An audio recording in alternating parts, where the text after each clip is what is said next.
Do not fear! Hoo-ha! Saf is here. And this is Saf Buxy from Spirituality Gone Wild. And what a week we got for you today. We are in collaboration with unified.org. I'm Saf Surgery. And today, my word, we have the first lady of house music. We have the legend. The legend is going to be on our screen right now. Well, about 10, 20, 30 seconds. I don't know. I mean, I want to tell you the name, and you know who it is because I've been promoting it, but it's Kim Mazelle. Kim, the Queen Mazelle, the first lady of house music. I want to sing her songs, but I don't want to give it injustice because young hearts. I really want to get into it because she is a legend. I mean, she's been with the best, you know what I mean? With the best producers in the world, the best musicians in the world. Simon Cowell, soul to soul, baby, soul to soul. I mean, this woman's, you know, I could go on, but the reason why she's on today, there's many reasons. One, because I want to honor her. I want to honor her because she is a living legend, and what she's achieved in life, and the way she's entertained the world for years is just incredible, and she's still going on strong, and she'll keep on going on strong. But also we share something in common, and we are blessed to be on the same channel together, different shows, and we're going to talk about her show, and we're going to talk about her podcast, which is obviously it's at the bottom here, www.anchor.fm/Kim-Mazelle. I'm going to put her website up and everything I'm going to put up for her. So look, without further ado, I feel honored, I feel blessed, I feel humbled, and I feel grateful to have the first lady of house, the queen, the legend, Kim Mazelle. Where you at, Kim? Where you at? Whoa! Oh, me. Wow, Seth. Wow, what an introduction. I hope I can live up to it. I'm like, little old me. So, wow, how are you doing? How's your audience? Hi, audience. Kim, Spirituality Gone Wild. This is just, it's been so much to me. I've got people already saying hi, Seth. If you want to ask Kim any questions, we haven't got long with Kim because Kim has just more or less arrived from the United States, so she's very much jet lagged. So again, thank you very much with all that in consideration that you've managed to spend some time and to come on this show, and I'm happy, my viewers are happy, we're all happy. I mean, I would say I'm shaky, but I've got this kind of tingling feeling. You get me? I'm feeling kind of a tingling feeling. Tingling's good. It's good. But we can talk about it over dinner later. You get me? I owe you dinner. I owe Kim Mazelle dinner, guys. But anyway, that's another story. But Kim, you're looking wonderful. You look stunning. You're too kind. You got soul system, man. I'm just so happy.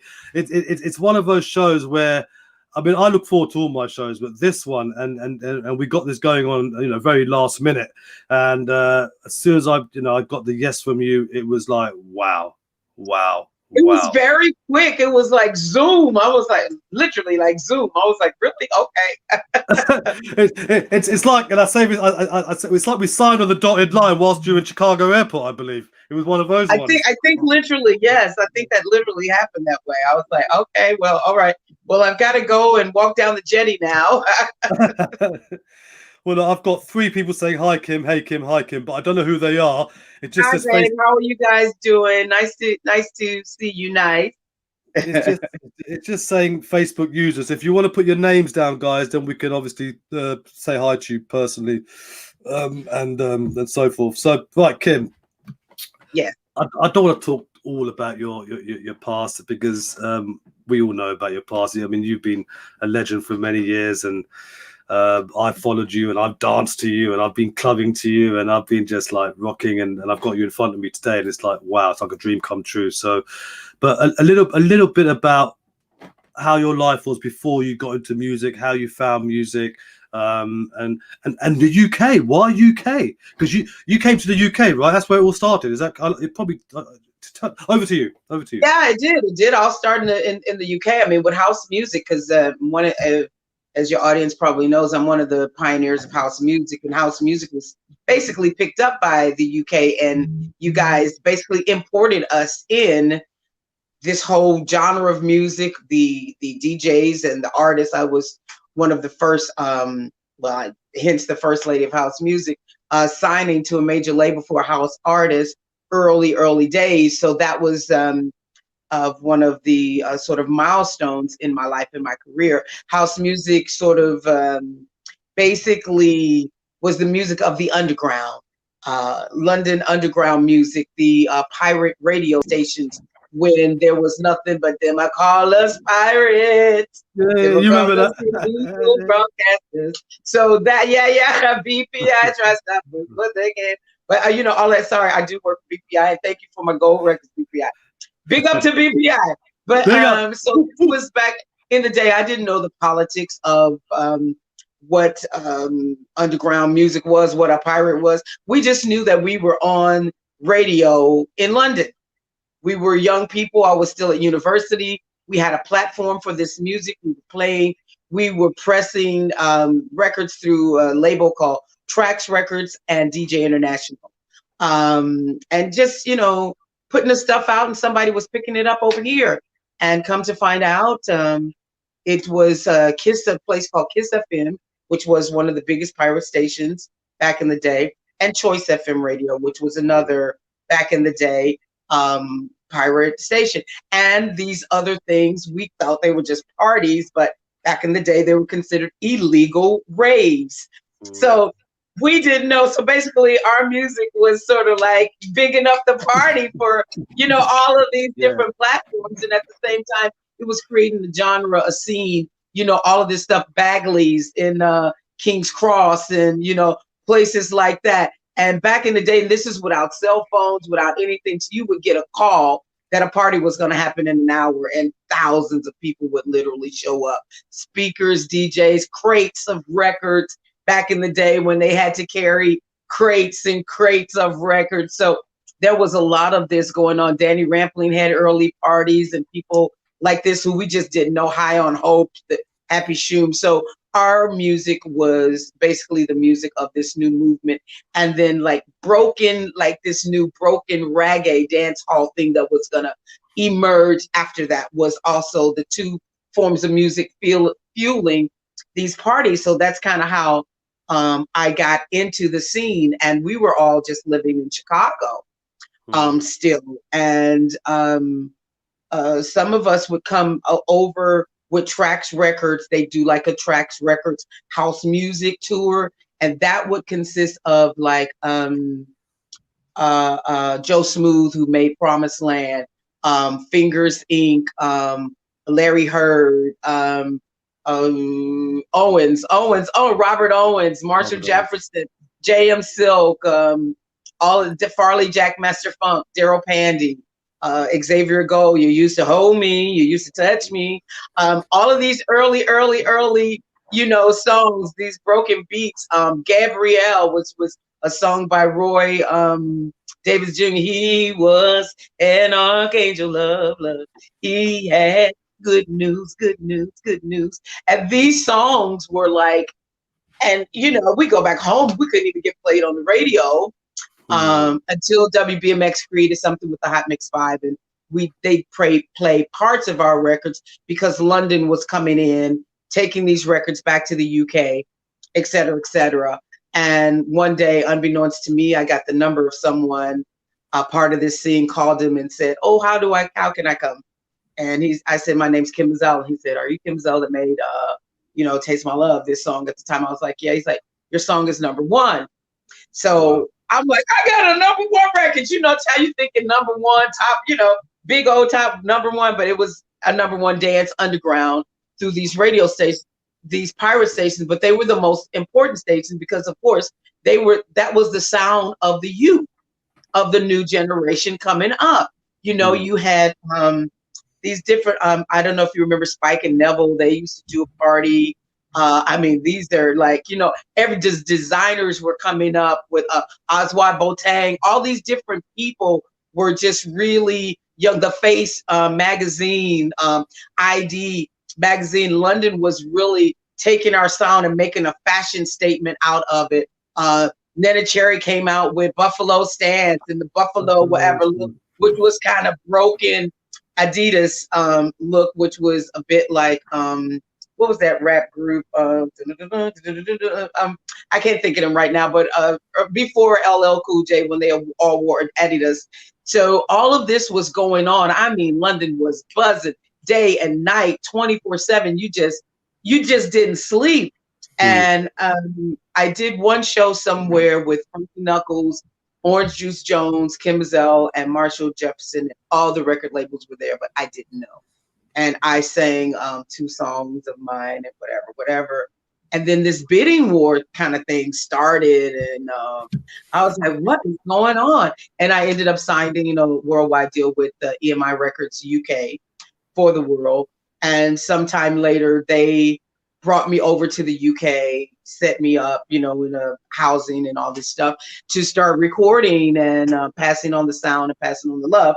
And that's how I ended up kind of in the UK. I commuted for a couple of years until it was too much as a young mom. It became like too much. And I ended up moving into South Kensington, Gladhow Gardens, just off Old Brompton Road, around the corner of Kylie Minogue, and down the street from this one, that one. And it just started again. It started again. And then round. It was just a really, really an amazing ride. You had the private club scene that was really high end, like Browns and all these different places. Browns and Holborn. Yes, baby, and Jake. Man. And we love Jake. Jake really helped me a lot because I was very green as to what was what, because you had a new accent. All of the, even the plugs in the wall were different than the, plugs from America. Even the fridges were all short and little. I was like, what kind of, it was a lot to get your head around, and, you the sliced toast, you're the new kid on the block, you're the new shiny thing. And Jake really, really kind of looked after me a lot. It's kind of like there was the club called the Bank too. So between the Bank and Browns, those were like my cheers. Where there was a group of people who came all the time and we became friends, and they just kind of, looked after me. And I got through there through the record companies, so I met good, naughty, and nice through the record label. So those were the early days and how I got in, and I think I ended up moving here permanently after Soul to Soul, after being with Soul to Soul. How was that experience? How was that experience with Soul to Soul and Jazzy B and the crew? You loved it, man. A happy face, a thumping bass for a loving race. It was amazing. It was just amazing because what Soul to Soul had accomplished. This was like my second pioneering thing. Now I pioneered house music. Now we went out to Europe, everywhere, and took it. Germany, the wall was still up. Eastern Europe, everywhere, Italy, Rome, places I never heard of. We're taking this music out there. Me and Tin City basically had the 2 major deals. And we took a band out to like the Montreux Jazz Festival, playing house music in '89 live at the Montreux with a band. This is unprecedented. They're just not doing house with orchestras now. We did it in 1989. Fast forward that, Jazzy B to a club performing and asked me, "Oh, Kim, come blow a tune." I didn't even really know who he was. Him and Nellee Hooper, and I wound up in, I was at the WAG club singing. So the show didn't start till 4 in the morning. So by the time I finished with the WAG and the after party with Paul Trouble Anderson at the Loft, I went to the studio with Jazzy and Nellee about 6 in the morning. Wow. The sun was coming up, and you walk in the studio. It was somewhere in Regent's Park, or Belsize Park, somewhere. It's buzzing. It's full of people. Burn weed, burn drink, everything going on in the. It's the vibe. Nellee Hooper's remixing "Nothing Compares to You" in one room. Somebody else is remixing "Ghetto Heaven" down the hallway. Funky dreads everywhere. Interviews happening with like ID magazine, just a live thing. And he played this track for me to listen to. and it's just an instrumental. And I'm like, listening, I was like, oh, wow. And I go behind the mic and I just went, you're the sweetest. And before you knew it, I'm writing Missing You. And I was just about to say Missing You. I bet you it's Missing You. I was just about to say that. Wow. That's the way I'm missing you.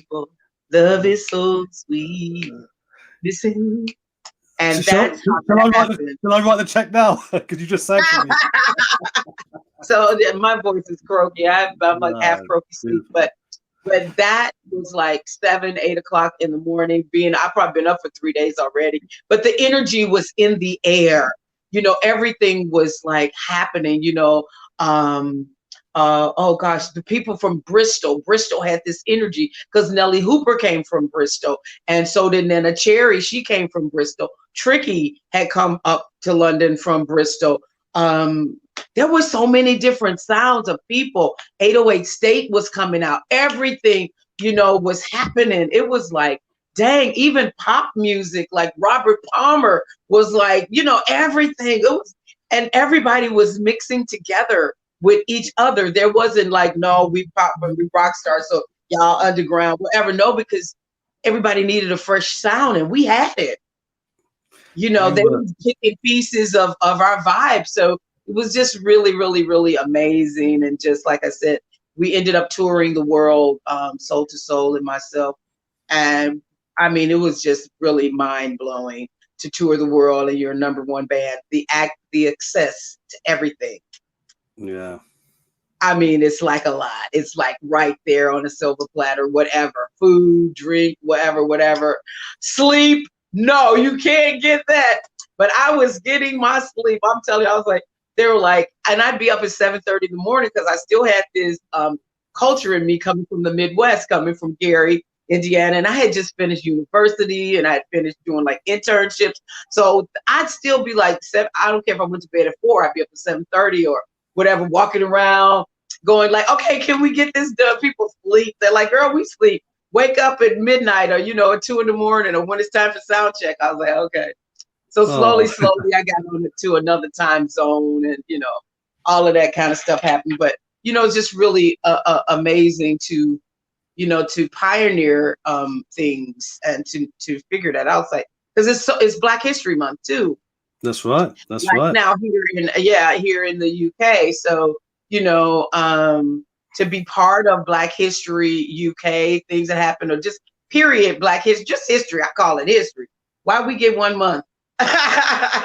Exactly. We all making history, That's it, man. So I may have run into you back in the day in them clubs, baby. Yeah, man. I think you probably did, but I was probably ran from you. I think you probably did.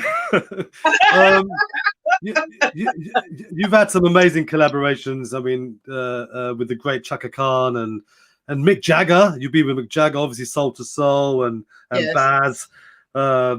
Who's been your Pete Tong as well? You've done a few things. Who's been your favorite collaboration? I'm guessing it's Soul to Soul, but I might be wrong. Well, in life you have different types of collaboration. So Yvette Marie Stevens, aka Chaka Khan, was my mentor from before I even got into the game, to the music. I listened to all her music growing up, her, Aretha Franklin, Gladys Knight, Janis Joplin, Led Zeppelin. I had a very eclectic sound, things that I listened to, but I would have to say I learned the most from Chaka, and not so much just the singing, but we became roommates in the UK too. We lived in Regent's Park in Huntsworth Mews. There needs to be a blue plaque on that wall, and those walls and bricks should never talk or speak ever.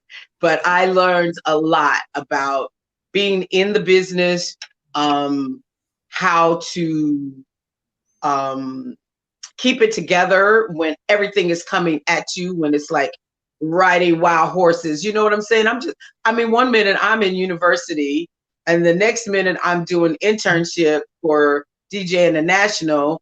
Then the next minute I'm like in London doing a sound showcase. Next minute I'm signed to a 5-album deal worldwide. Next minute I'm living with Chaka Khan. Next minute, I'm having tea with Princess Diana for Help of London Child. I mean, this, you don't even get a chance to take it in. You're like, what the? You know what I'm saying? So, you know, it was like some of it was out of body experiences. Like, is this me? You know, next minute you like on some big TV show, Top of the Pops or Smash Hits Tour or whatever, MTV awards, blah, blah, blah. And then a yacht somewhere and blah, blah, blah. You just got to hold your self together. So she said, don't lose yourself now. It's very important not to lose yourself because you can lose yourself. It's a lot of people out here lost and turned out. So, you know, you got to hold on to, I guess my saving grace is my mom was so strong.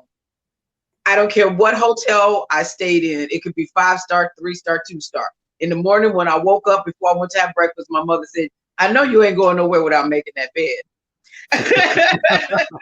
I was like, if I get my mom is in my head. I mean, it's a hotel. I don't have to make the bed, you know. But that was one of my saving graces was like, you know, you hear your mom or whatever every now and then. But I didn't, you know, I really, really learned a lot from Chaka. And I can't tell her story, but a lot of people do know her story and her experience with certain things and blah, blah, blah. And I kind of walked in the door on that, and I didn't even know what I was looking at. But she was really, really cool. And she really, really taught me a lot. And that woman in real life can sing like nobody's business. I'm talking about like just washing dishes. And she just like, I'm like, who does this? You know, who does this? So, you know, I have to say she was one of my #1 mentors, and also Mick Jagger too, because I didn't go on the road with the Rolling Stones, but a lot of these people were close to me. Like they would call me, they trusted me with certain things. Like Mick would call me and say, and I trusted him too, because I didn't understand stuff. I'd get in a situation, I call him, I go like, this is going on. He'd be like, oh, no, they trying to trick you or use you or whatever. And then he had certain things or whatever. He called me and tell me about, I mean, really like private things. And I, you know, to this day, I've never said anything. I just kept it to myself because he felt I was somebody that could listen and understood or whatever. So my influences and mentorships in the industry came kind of that way, not always just being in the studio writing a song, but more the human side of it and how to behave with all of this going on around you and not, you know, ending up losing yourself, you know. So basically, yeah, which we see happening time and time again, and I think your the way you've been brought up with actually knowing from your mother has kept you grounded. You've always come across very much grounded, and you're very humble as well, because all these artists are great artists, but you are a great artist. You deserved everything. You've earned it yourself. And I love the humility that's just come out. It's just so beautiful. I'm still tingling, Kim. I'm still tingling. Well, it ain't like I didn't party. Now, I'm not trying to say that I was Doris Day or Sally Field, the Flying Nun. Trust and believe me. driving Miss Daisy kind of thing. I know that. Okay, I trust and believe. I could put the P in party. I'm sure. Well, hey, I was rock and roll, man. That's how it was. But I still trust and believe. Yeah, that's how, you know. That's kind of how it was, and you know. But there was a song in one of these plays called "You Got to Know When to Leave the Party." Yeah, Mama, I want to sing. It was a play that they had. Doris Troy did the musical, and you got to know when to leave the party, and that's very true. And I kind of knew when to leave the party, but there's a whole nother other step that I didn't know. You got to know when not to even go to the party because you might not leave at all. That one I had to figure out as I went along. Well, I never left the party, so we might cut out. I've got to charge my thing. If we cut out, that would be crazy, wouldn't it, Kim? Yeah, you don't want to cut out. Oh, we don't want to cut out today. Not today. I'm so sick. Not today. I got so excited. I got so excited to see you. I didn't get everything set up, but we're back on anyway. So what are you doing now? What's Kim Mazelle up to these days? What's your life like today? Well, my life is pretty much like almost everybody's. We've been on quarantine lockdowns. We started with the word from Donald and Boris about March, saying, okay, that's it, everybody, stay in your house. You can't go outside. Party, we're pulling the plug on the party. Everybody's work, all the tours that you thought you were about to start in March until November to finish up. Nobody, no, stay in, no more fun. So that happened. And I think like the plug was pulled like the March the 19th. I had a show at the Hideaway the 20th. No show. But by the grace of God, Apple Music re-released Kim Mazelle's greatest hits that very day, and they've been redoing something with it ever since then. So that's been happening. I've been having some online things happen. I went through the whole lockdown COVID thing, dealing with like not being able to talk to loved ones or get to them, not knowing if you'd be able to fly back home, feeling anxiety, hearing the anxiety in my mom's voice, going through that every time a flight was canceled and I couldn't get to her. I went through that experience. I went through, mild trauma and things, a lot. Just trying to keep a pace of it's all going to be all right. It's going to be all right, because all of a sudden you're watching your tours go away. There's no more music industry going away. Some things you've been building up for 30 years, all your life, all of a sudden you don't have access to that and or the people, because what we did as an industry was we were like healers. And as we healed ourselves doing the music, the audience would get healed too. They sing a song, sing along with you, come dressed up, blah, blah, blah.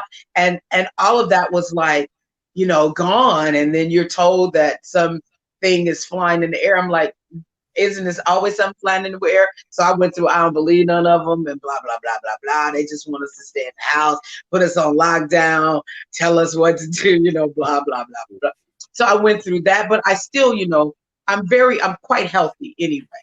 I'm like on ginger root, turmeric, black rice. And I've always been quite a healthy person. So I just stayed in that regime to say that if anything is out there, I'm going to keep myself healthy. So I went through that whole thing for, I guess, what have we did that 6 months or something, 9 months? I don't know. It's so long. It's like Never Land. I feel like I'm in some days. So through that, I did some online appearances. We did like the raves online, some festivals online, and I did help for Italy, because Italy was hit so hard.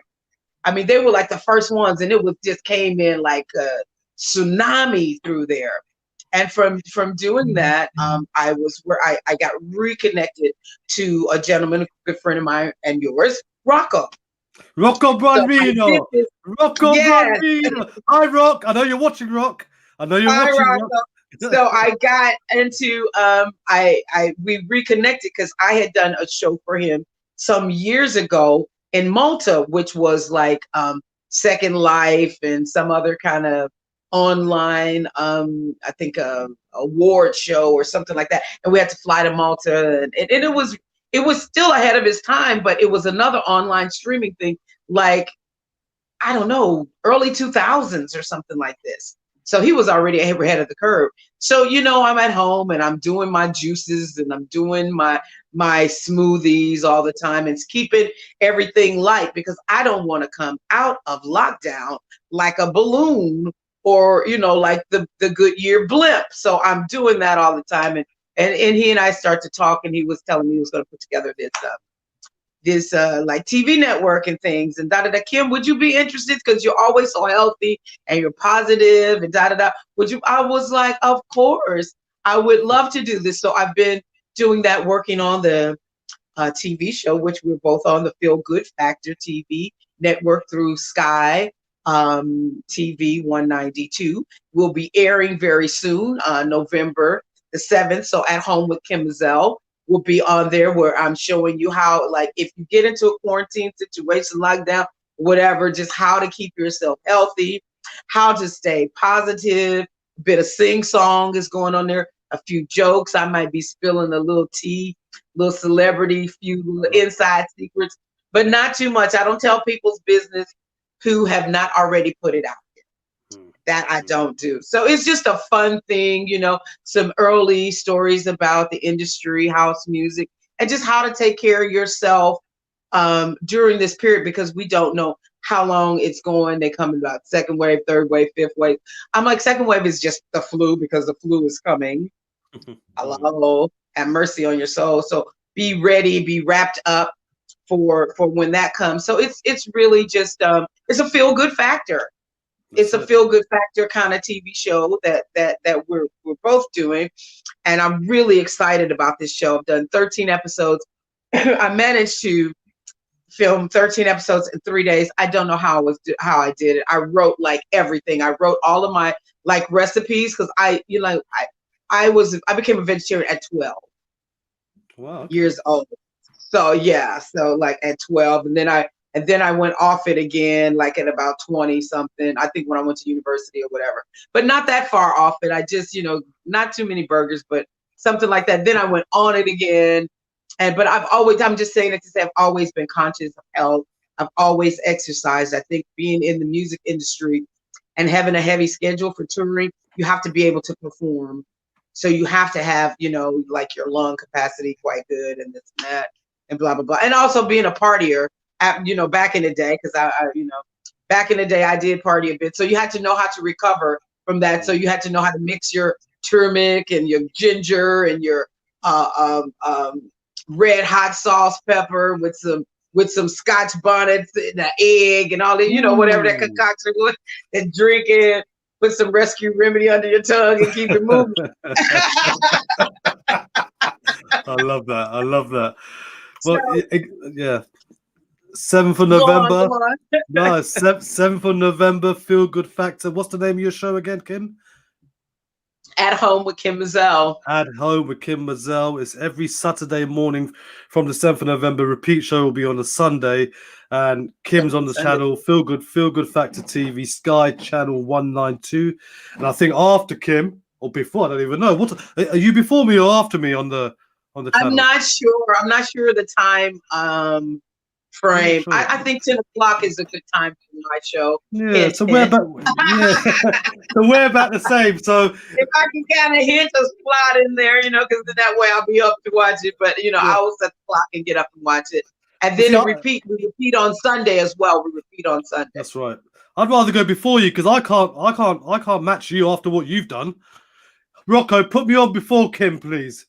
Do you know what I mean? Well, I don't know what men's talk is a very, very good topic right now because, you know, or period.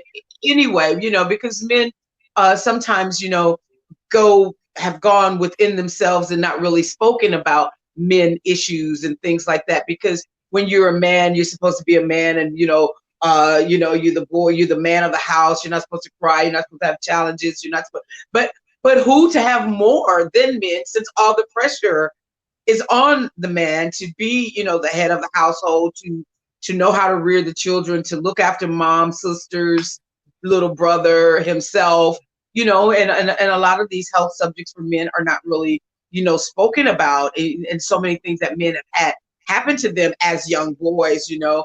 Oprah had done an episode with 200 men, and I think this one may have been Black and brown men in America, so Latin, and who had all been molested as youth. And the last thing they could ever talk about was what had happened.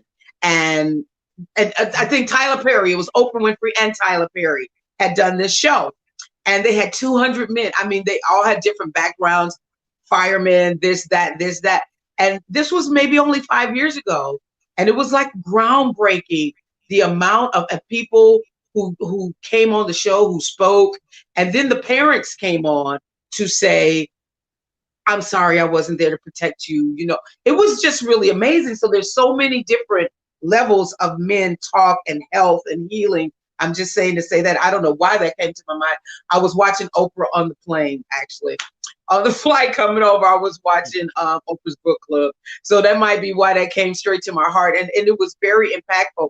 and powerful to me to just see, how many men in this program had gone through that, and then the success in their lives. And a lot of them, some of them had never told their parents, some had never told their wives or whatever had happened. But I found it very, very interesting because they didn't feel like they could talk about health issues either, like whatever, going to the doctor and getting tested for whatever kind of things and feeling, a way about that happening, and how to just talk about it to let young boys know, because, you've got a platform now to let young men know that, you out here trying to be super cool, trying to be a, whatever that was you told me, because not a gangster, but, trying to be money, yeah, and you still making money. IGS, baby, right? IGS, baby. You are IGS out here, boo, but you living in the suburbs and stuff, you ain't got no gangster in you. We got to teach these young boys really how to look after their health and look after their bodies and not be shamed, because the world system would put a shame on you. Like on all of us, women, artists, hair, whatever it is, they will try to put a shame on you so that you will be something other than your authentic self. You're a teacher, you're a healer, you have this platform with men to talk to young males from India with your background about, don't be ashamed of this, get a hold of this now. White males, black males, whatever color, it's without color, this world culture that's on people to pretend, so much, and let's not talk about it. And before you know it, I've come home and there's women there who have now stage 4 cancer because they were too scared to talk about it. They were ashamed and they just kept covering it up, and now their family can do nothing about it. So it happens across the board with all of us. But I think men really so much hold a lot, and I believe the male is the head of the household. I know that I'm not a feminist. I don't care. Y'all can tick me or whatever. I don't believe that a woman should be a woman and taken care of and all of that, and be the help meet of the male, not the man, because we're not men. God did not make us that. We are woman, the woman with the womb that, but we're not supposed to be all macho walking out here. We're supposed to help the male, be the head of household. I believe in God's order: God, male, mama, babies, community. And I believe that there's a structure there for a reason. And I believe that your show is going to help a lot of young males. And even at what you're doing on this platform, going out and talking and thinking about, really helping people, that is the success of life. That is what success looks like to me. That is success. Because I'm sure you had to break a lot and peel a lot of things off of you to come to the knowledge of yourself enough to do this and say, you know what, that stuff don't even matter. What matters are these new babies coming up, because we all come with a whole universe birthed in us. We are each one a whole world and universe to ourselves, and we need it to function properly. That's why I'm always like, each one teach one, each one reach one. We've got to help each other, because so many of us, we don't know, and your uncle may have gone through whatever it is you're going through, and he needs to feel not shame to be able to see you falling in the same pattern, and you need to know that you can talk to your uncle, not your homeboys that's only 12 years old too, that ain't never done nothing yet. So, we've got a lot of healing to do. And I believe that even with Feel Good Factor, the whole network, we've got, I don't know how many shows, 14, 15 shows.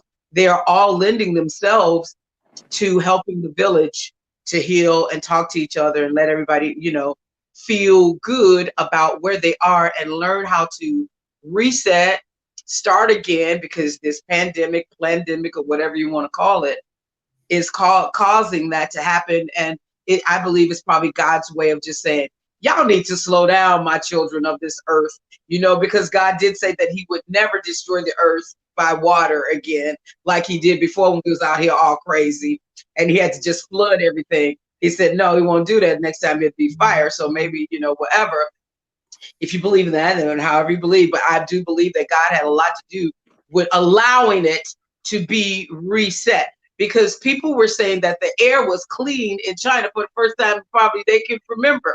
It cleared the water. People weren't dumping more oil in the sea, blah, blah, blah. People weren't out here in these clubs acting crazy and wilding out, doing whatever in the corner, because he shut that down too. People weren't out there like getting the collection plate and stealing money out of it either.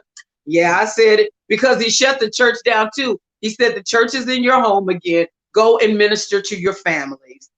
Go in your house, close the door, and learn who your kids are. Men are at work 20 hours a day, commuting, hustling hard, trying to keep a roof. He don't even know who his kids are. They don't even know who daddy is. I saw families in the park. I was like, wow, I have never normally see the woman with the dog collar tied onto the stroller, whatever you call it, pram, pushing the kid. And I saw the men doing that and enjoying it, during that lockdown, doing a frisbee thing. So, I believe that, we have to use this time to really reset our values, our core values in ourselves, and use that to push forward. Whatever the government is trying to set up, I don't know, make everybody have to depend on them. I'm not into that.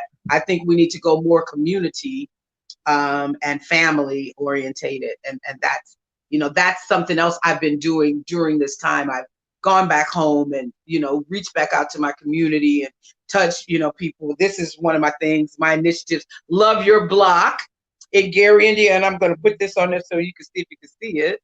I don't know if we can see it. Oh, lovely. That's a heart. Love Your Block.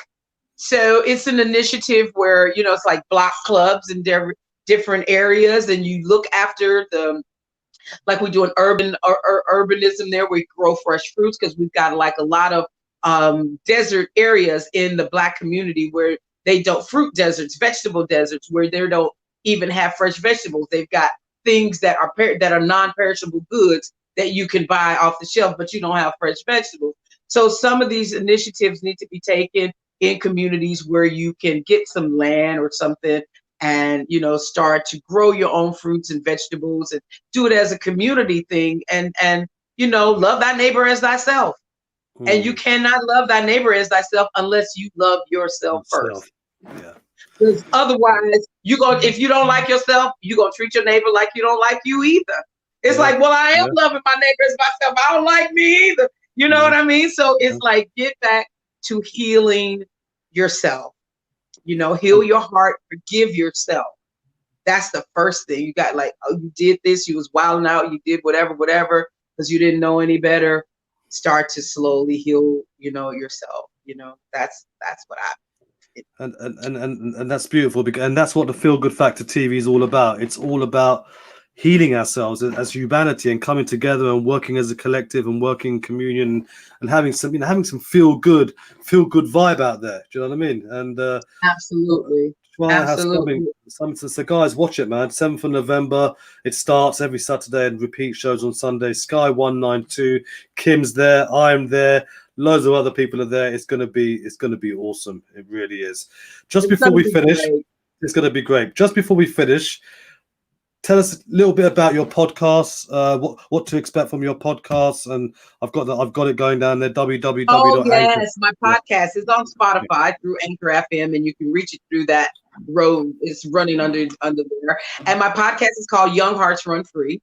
Which Young Hearts Run Free? Young Hearts Run Free. I don't want to give Young Hearts Run Free, and it's all about the heart. 8 to 80. No matter what your age is, keep your heart young, and which is what we've been talking about now, spirit and all of that. And I just sort of talk about just updating everyday news. It's encouraging. It's something to encourage you, to help you if you're like maybe stuck in a rut, or if you have to, retrain or something like that into another job or whatever kind of thing. It's just to help encourage you.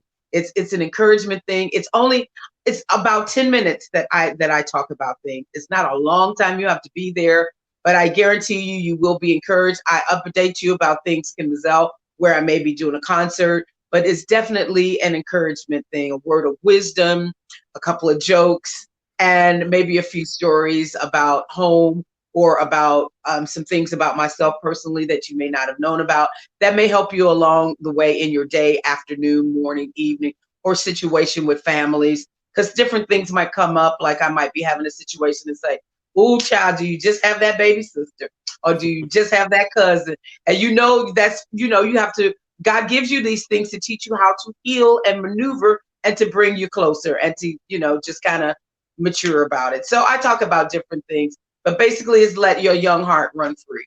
So I'm all about young hearts running free, whether you're 6 years old or 86 years old.